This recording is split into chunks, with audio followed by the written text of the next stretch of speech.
you can't keep taking, you can't continue to do these cuts for kids.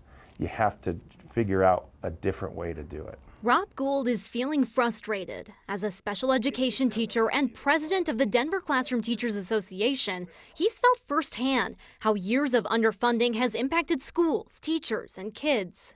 A problem he thought had changed. That funding, we finally got back up to fully funded schools last year. This was our first year in the last 15 where we've actually had fully funded schools. As the state seeks to cut $1 billion to balance the budget, that funding formula may change. It does feel like a bait and switch. It feels like we did all of this hard work over these last few years, and then all of a sudden it's like, wait a minute, we're rethinking the way that we did that. Right now, Colorado bases its funding for districts on an average of student enrollment. Instead of an average, Governor Jared Polis is proposing shifting to funding schools based on actual enrollment numbers.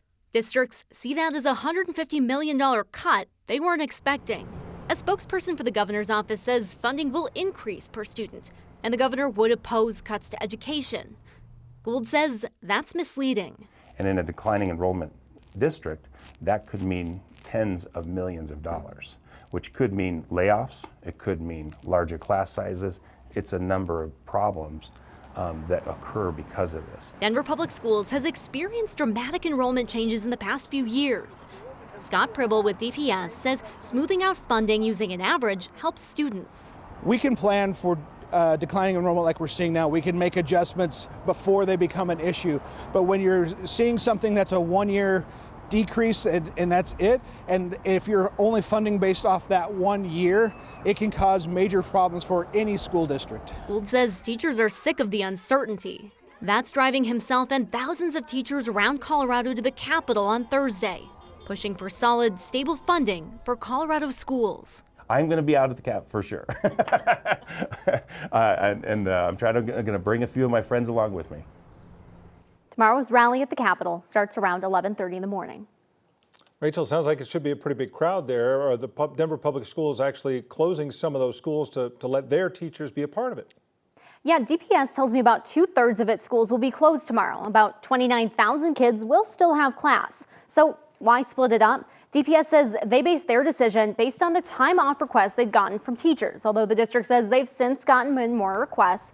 For the kids that have class tomorrow, they can expect to learn. DPS says they have a lineup of guest teachers they can use to fill in the roles of teachers who are gone at the protest. They'll bring in staff from closed schools who aren't rallying at the Capitol, along with licensed staff from the central office and support staff who can help out. Scott Pribble with DPS says the district is trying to accommodate as many people as they can because they all want to see schools fully funded.